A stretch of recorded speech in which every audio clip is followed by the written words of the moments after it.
Benji was a very small and fluffy bunny, but her appearance was deceiving. Behind his sweet and soft exterior was an evil and selfish personality that couldn't stand competition or share. He was constantly looking for ways to stand out and be better than others.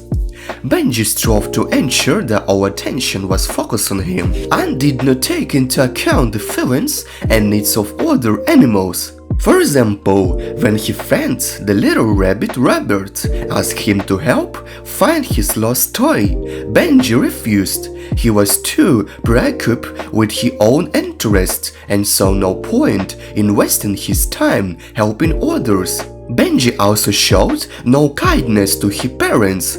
He did not care for them and did not show gratitude for all that they did for him. He believed that everyone should be subject to his wishes and everyone should take care of him. But one day, when Benji was in the forest, he came across a group of other hares who were friendly and caring. They showed kindness to each other and were always ready to help others. Benji was surprised by this attitude and realized that he was lonely due to his selfish nature. He began to think about his action and realized that being angry and selfish does not bring happiness. After meeting friendly hares, Benji began to think about his behavior and realized that his evil and selfish nature did not bring him happiness.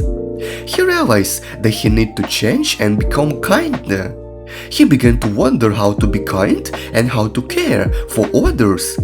Benji knew it would be a difficult journey, but he was determined to transform his life. At first, Benji decided to start with yourself. He decided to be more tolerant and kind to those around him. He tried to control his emotion and not let his anger get the better of him. Benji also began to show concern for the other animals in the forest.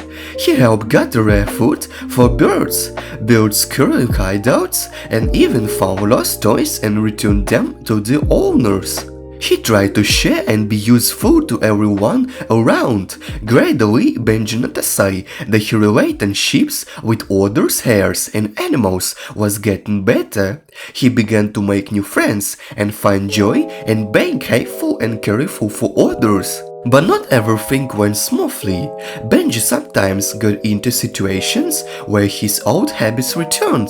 He was tempted to return to evil and selfish acts. But he was determined and tried to overcome these temptations and continue the path of goodness. One day, when Benji rescued a little duck that was in trouble, he felt a deep joy and satisfaction. He realized that being kind and caring for others brought him much more happiness than selfish and anger. He realized that in order for real transformation to occur, he needed to apologize to other animals for his selfish behavior. Benji began his process of apologizing with his parents. This was the most important thing for him. Benji apologized to them and promised to take care of them and never no more offended them. Then he went to his friend Robert, whom he had rejected in the past. He found Robert in the forest and with nervousness in his voice began to talk about his change and desire to change. He found everyone he had offended or ignored in the past and apologized to each and every one of them with deep regrets. He admitted his mistakes and promised to improve. Surprisingly, all the animals that were offended by Benji respond to his sincere apology. They show understanding and forgiveness, explain that we can all make mistakes, but it is important to understand this and change. They support Benji in his quest to be kind and help him along the path of transformation. It was obvious that Benji had become a real hero who makes the world a better place with his actions. Benji and his friends promised to continue to be kind and caring. They realized that each of them can contribute to create a better world. They promised to support each other, help and be true friends.